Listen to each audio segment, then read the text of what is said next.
Elixir परिवार की ओर से आप सभी को नमस्कार। So in last lecture we did discuss about the average atomic mass and some important applications. Now in this lecture we will discuss percentage composition and how to calculate empirical and molecular mass. Okay. So before starting how to calculate empirical and molecular formula, we have to discuss percentage composition. Percentage composition. अभी percentage composition हमारे पास of a compound बहुत आसान है आपके पास of a compound. तो होता क्या है आपके पास कि it is mass of each element in a compound ये हमारे पास हर एक एलिमेंट का आपके पास क्या होता है कि उसका कितना कंट्रीब्यूशन है वो आपके पास शो करता है। फॉर एग्जांपल जैसे जैसे कि हमारे पास है C2H6। C2H6 आप सब लोग जानते हैं ये क्या है, ये आपके पास है एल्कीन है आपके पास Imine2 से, सॉरी एल्केन है Imine2 से, दिस इज इथेन, ये इथेन है आपके पास। अच्छा, नाउ अब परसेंटेज निकालना पड़ेगा तो पहले तो टोटल मास निकाल लीजिए। आप बोलोगे सर 2 × 12 + 6 × 1, तो फाइनल आंसर आ गया 30 AMU। ये इसका टोटल आपके पास मास है। लेकिन इसमें से कार्बन कितना है और हाइड्रोजन कितना है? आप बोलोगे सर कार्बन के एटम्स है 2 एटम्स कार्बन के, हाइड्रोजन के कितने एटम्स है? हाइड्रोजन के 6 एटम्स। तो आप क्या बोलोगे? आप बोलोगे यहाँ पे कि कार्बन का मास हो गया 24 AMU और हाइड्रोजन का कितना हो गया? हाइड्रोजन का हो गया हमारे पास 6 AMU, 6 A। तो नाउ परसेंटेज ऑफ कार्बन। अब परसेंटेज ऑफ कार्बन कैसे निकलेगा कि कार्बन का मास इन टोटल एथेन की टोटल आपके पास कंपाउंड में वो है 24 और कितने में से 30 में से, तो 30 टोटल मास था इसका और डिवाइड कर देंगे कि मल्टीप्लाई कर दिया था 100 से, फाइनली यू विल गेट 80%। तो 80% तो कार्बन है और ऑब्वियसली निकालने की जरूरत नहीं है, 20% होगा तो भी निकाल लेते हैं। Percentage of hydrogen is equals to 6 divided by 30 into 100। तो फाइनली इसको सॉल्व करोगे ये कितना हो गया 20%। इसे बोलते हैं लोग परसेंटेज कंपोजिशन। इस पे बेस्ड कुछ क्वेश्चंस देखते हैं। Next, calculate percentage composition of each element in glucose. अब ग्लूकोज में आपके पास ग्लूकोज आपके पास क्या है? C6H12O6। C6H12O6 में से आपके पास क्या करना है? आपको हर एक एलिमेंट का बताना है। तो सबसे पहले तो क्या करेंगे? सबसे पहले मॉलिक्यूलर मास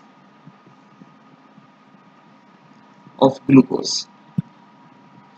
ग्लूकोज का मॉलिक्यूलर मास आपके पास क्या होता है? ग्लूकोज का मॉलिक्यूलर मास होता है सर, वो गया 180 AM। ये हो गया 180 AM। ये ग्लूकोज का आपके पास मॉलिक्यूलर मास है। अरे जब ग्लूकोज का मॉलिक्यूलर मास निकाल लिया तो बिल्कुल हम लोग परसेंटेज निकाल सकते हैं किसका? कार्बन का बिल्कुल निकाल सकते हैं। निकाल के देखिए कार्बन कितना है सर? 6 ×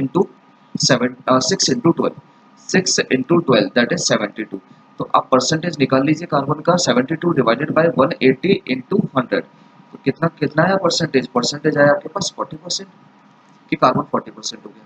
हाइड्रोजन कितना है सर? हाइड्रोजन है 12 डिवाइडेड बाय 80 180 × 100। सॉल्व करके देख लीजिए कितना आ गया, बोला 6.66%। ये हाइड्रोजन आ गया। और ऑक्सीजन बोला, ऑक्सीजन का निकालने की जरूरत नहीं है, फिर भी आप कहते हैं तो निकाल लेते हैं। वो कितना हो जाएगा? ये 6 है ना, तो ये कितना हो जाएगा हमारे पास? 6 × 16 डिवाइडेड बाय 180 × 100 और सॉल्व करके देखिएगा ये कितना आता है। ये ऑलमोस्ट आपके पास 53.34।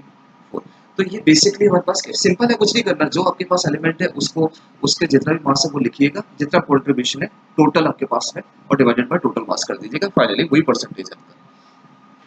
अच्छा, do yourself calculate percentage composition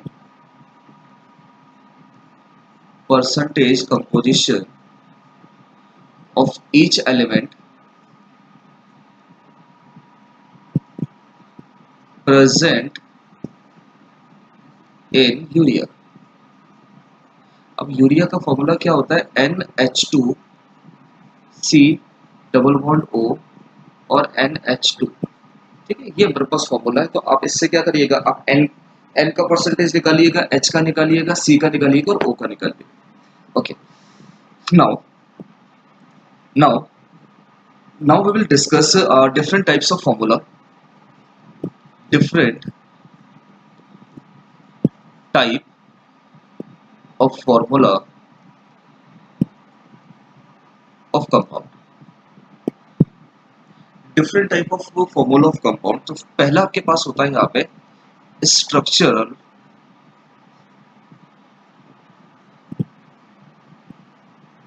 structural formula. ये स्ट्रक्चरल फॉर्मूला का मतलब क्या होता है, इसका लिखिए, it represent connectivity of different atoms in molecules। ये मॉलिक्यूल्स में आपके पास कनेक्टिविटी को शो करता है आपके पास। फॉर एग्जांपल C2H6, C2H6 बोला, ये लो स्ट्रक्चर फॉर्मूला बन गया, ये लो बन गया स्ट्रक्चर फॉर्मूला, ये स्ट्रक्चर फॉर्मूला है इसका। बिल्कुल कनेक्टिविटी, आप बोलोगे हर एक एटम की हम लोग कनेक्टिविटी यहाँ पे शो कर सकते हैं। फॉर एग्जांपल अगर मुझे बेंजीन बनाना है, सपोज मुझे बेंजीन बनाना है, ये बेंजीन है आपके पास। बेंजीन कैसे बनेगा, बोलो बेंजीन, ये लो बना दो बेंजीन, ये सी सी सी, बेंजीन का फॉर्मूला क्या होता है सर, C6H6, 6 सी होते हैं और 6 ही आपके पास H होते हैं। ये लो, ये आपने बनाया। अब नाउ यहाँ पे क्या होगा, बोलो ये देखो, ये आपके पास क्या हो गया, ये डबल बॉन्ड है इनके बीच में, क्योंकि इनकी सेटिस्फाई नहीं हुई थी कंडीशन। अच्छा, नाउ एक एक H और दे दो। कार्बन, हर एक कार्बन आप देख सकते हैं, हर एक कार्बन 4 बॉन्ड ही बना रहा है आपके पास। There are 4 bond in each carbon.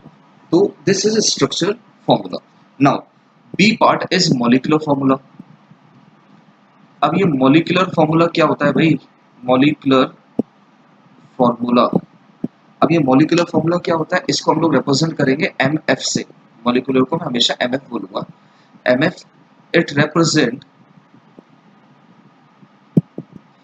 represent actual number of atoms.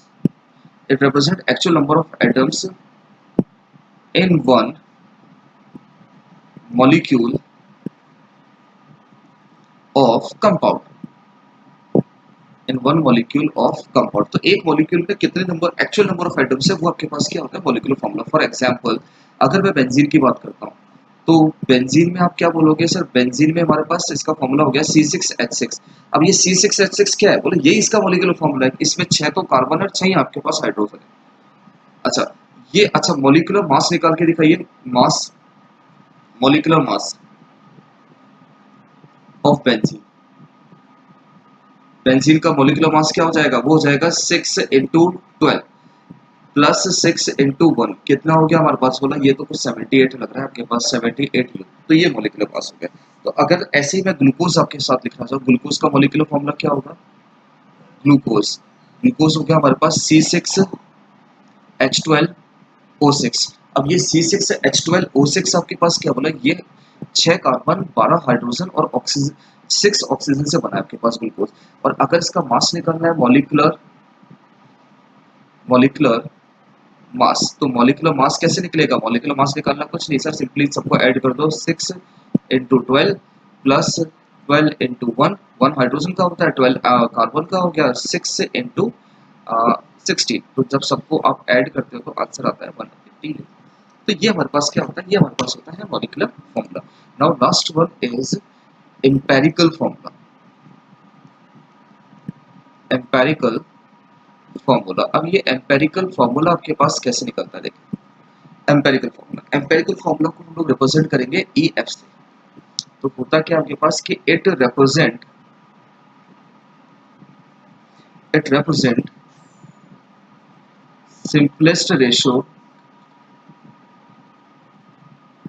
simplest ratio of atom of different element in the compound। तो किसी भी कंपाउंड में आपको क्या सिंपलेस्ट रेशियो लेना है, किसका, एटम्स को, जो भी इसमें प्रेजेंट है। फॉर एग्जाम्पल हम वही बेंजीन लेते हैं, बेंजीन। तो बेंजीन के केस में आप क्या बोलोगे, बेंजीन आपके पास हो गया सर, इसका मॉलिक्यूलर फॉर्मूला आपके पास कितना, मॉलिक्यूलर फॉर्मूला है C6 और H6। आपने क्या बोला सर, C6H6 का मॉलिक्यूलर फॉर्मूला है। अरे इसका एवरेज कितना हो जाएगा, C एवरेज H, C और रेशो H कितना हो जाएगा, बोलो सर ये हो जाएगा 6:6। अब ये 6:6 हो गया, तो इसका मतलब क्या हो गया, 1:1। ये 1:1 हमारे पास क्या है, बेंजीन का एम्पेरिकल फॉर्मूला।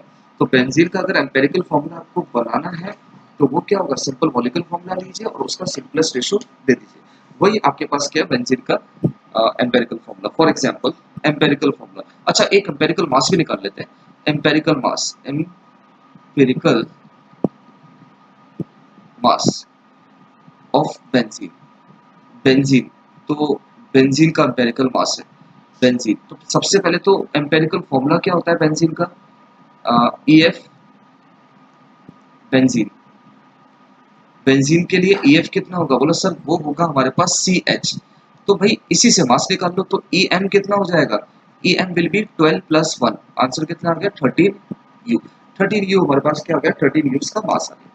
अच्छा नोट पॉइंट बहुत इंपॉर्टेंट है, नोट नोट क्या कहता है कि लीस्ट मॉलिक्यूलर मास, जो मॉलिक्यूलर मास को जितना आप कम से कम कर सकते हैं, लीस्ट मॉलिक्यूलर मास ही आपके पास क्या होता है, उसी को हम लोग एम्पेरिकल मास बोलते हैं, एम्पेरिकल मास, यही आपके पास एम्पेरिकल मास होता है।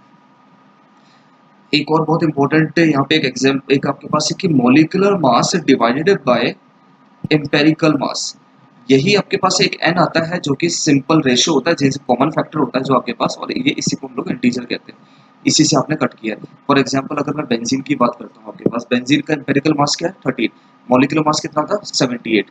चलो अब आप देखिए, तो आप बोलोगे सर n की वैल्यू कितनी होगी in case of benzene, benzene के केस में बोलोगे सर ये था आपके पास 78 मॉलिक्यूलर मास और डिवाइडेड बाय 13, 6 आपके पास इंटीजर था। तो कहने का मतलब अगर मुझे मॉलिक्यूलर फॉर्मूला बनाना है तो आपको क्या करना पड़ेगा, आपको n इंटू EF करना पड़ेगा एम्पेरिकल फॉर्मूला। तो n फॉर एग्जांपल अगर बेंजीन आपके पास, तो बेंजीन में आपके पास है 6 और एम्पेरिकल फॉर्मूला कितना था CH, तो आप क्या बोलोगे मॉलिक्यूलर फॉर्मूला कितना हो जाएगा C6H6, बन गया molecular formula. So this is the method to convert empirical formula into molecular formula. एक और पार्ट कर लेते हैं, next acetic acid. Acetic acid, ये एसिटिक एसिड क्या होता है, इसका फॉर्मूला होगा CH3COOH, ये हमारे पास है। तो फाइनली अगर मैं मॉलिक्यूलर फॉर्मूला की बात करूं, उसका मॉलिक्यूलर फॉर्मूला क्या हो जाएगा, मॉलिक्यूलर फॉर्मूला कार्बन कितने हैं 2, हाइड्रोजन कितने हैं, हाइड्रोजन है आपके पास 4 और ऑक्सीजन कितने हैं 2। तो सिंपलेस्ट रेशियो क्या होगा, सिंपलेस्ट रेशियो मतलब कि empirical formula will be CH2O, CH2O हमारे पास है सिंपल फॉर्मूला, इसका सिंपलेस्ट रेशियो के साथ एम्पेरिकल फॉर्मूला हो गया। तो आप मॉलिक्यूलर मास बताइए, मॉलिक्यूलर मास कितना होगा, मॉलिक्यूलर मास होगा हमारे पास यहाँ पे 60, और इस केस में एम्पेरिकल मास कितना हो जाएगा हमारे पास, सर देखना पड़ेगा 12 + 2 + 16, मतलब कहने का मतलब 30, ये हमारे पास इसका हो गया। तो आप बोलोगे सर किस क्या सिंपलेस्ट रेशियो था, बोलो सर वो निकालना, वो भी निकालना पड़ेगा, वो कैसे निकलेगा, MM molecular mass divided by EM। तो मॉलिक्यूलर मास कितना था 60 और EM कितना है तुम्हारे पास 30, तो फाइनल आंसर कितना है 2, ये हमारे पास। तो n की वैल्यू कितनी आ गई, n की वैल्यू आ गई हमारे पास 2। तो इसी तरीके से हम लोग कैलकुलेशन करना है हम लोग को आगे। तो आज इस लेक्चर में हम लोगों ने बेसिकली हम लोगों ने डिस्कस कर लिया कि जो डिफरेंट टाइप्स के आपके पास फॉर्मूले थे। अब आपको in next lecture will discuss कि how to calculate empirical formula, how to calculate molecular formula, कैसे बनाएंगे आप इन चीज़ों को, तो वो हम डिस्कस करेंगे इन next lecture. Thank you very much.